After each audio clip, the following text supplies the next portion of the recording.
ಕನ್ನಡದಲ್ಲಿ horror content ಇರೋ ಸಿನಿಮಾಗಳು ಬರ್ತಲೇ ಇವೆ. ನಟ ಸಾರ್ವಭೌಮ ಚಿತ್ರದಲ್ಲೂ ಹಾರರ್ ಫೀಲ್ ಇರೋ ಒಂದಷ್ಟು ಎಲಿಮೆಂಟ್ ಇತ್ತು. ಈ ಚಿತ್ರದಲ್ಲಿ ನಟಿಸಿದ ನಟಿ ರಚಿತಾ ರಾಮ್ ಅಭಿನಯದ ಮತ್ತೊಂದು ಹಾರರ್ ವಿಷಯದ ಸಿನಿಮಾ ರೆಡಿಯಾಗಿದೆ. ನೀನಾಸಂ ಸತೀಶ್ ಜೀವನದಲ್ಲಿ ಈ ರೀತಿಯ ಅನುಭವ ಹೊಸತು. ಅವತಾರ ಪುರುಷ ಸಿನಿಮಾದಲ್ಲಿ ಹಾರರ್ ಎಲಿಮೆಂಟ್ಸ್ ಏನೂ ಇಲ್ಲ, ಬದಲಾಗಿ ಮಾಟ ಮಂತ್ರದ ಕತೆ ಇದೆ. ಮೊದಲ ಭಾಗದಲ್ಲಿ ಈ ರೀತಿಯ ಕತೆ ಹೇಳಿ ಡೈರೆಕ್ಟರ್ ಸಿಂಪಲ್ ಸುನಿ ಗೆದ್ದಾಗಿದೆ. 2 ವರ್ಷದ ಬಳಿಕ ಇದೀಗ ಅವತಾರ ಪುರುಷ 2 ಸಿನಿಮಾ ಜೊತೆಗೆ ಬರ್ತಿದ್ದಾರೆ.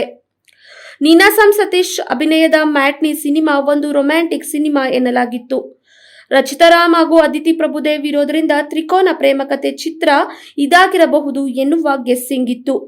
ಆದ್ರೆ ಸಿನಿಮಾದ ಟ್ರೈಲರ್ ಎಲ್ಲವನ್ನೂ ಉಲ್ಟಾ ಮಾಡಿದೆ. ಇದನ್ನ ನೋಡೋರ್ಗೆ ಒಂದು ಸಣ್ಣ ಭಯ ಕೂಡ ಆಗತ್ತೆ. ಡೈರೆಕ್ಟರ್ ಮನೋಹರ್ ಕಂಪ್ಲಿ ಎಲ್ಲರನ್ನೂ ಬ್ಯೂಟಿಫುಲ್ ಆಗಿ ಎದುರಿಸುವ ಸಾಹಸ ಮಾಡಿದ್ದಾರೆ. ಮಂಜಿನಲ್ಲಿ ಓಡಾಡೋ ನೀನಾಸಂ ಕೂಡ ಇಲ್ಲಿ ಸಣ್ಣ ಭಯ ಹುಟ್ಟಿಸುತ್ತಾರೆ.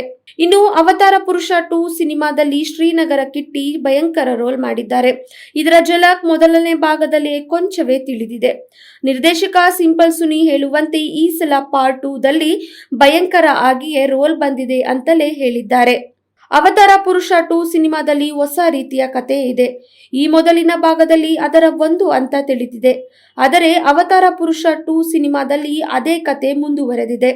ಆದ್ರೂ ಇಲ್ಲಿಯ ಈ ಸಲ ಟ್ರೀಟ್ಮೆಂಟ್ ಬೇರೆನೇ ಇರುತ್ತೆ.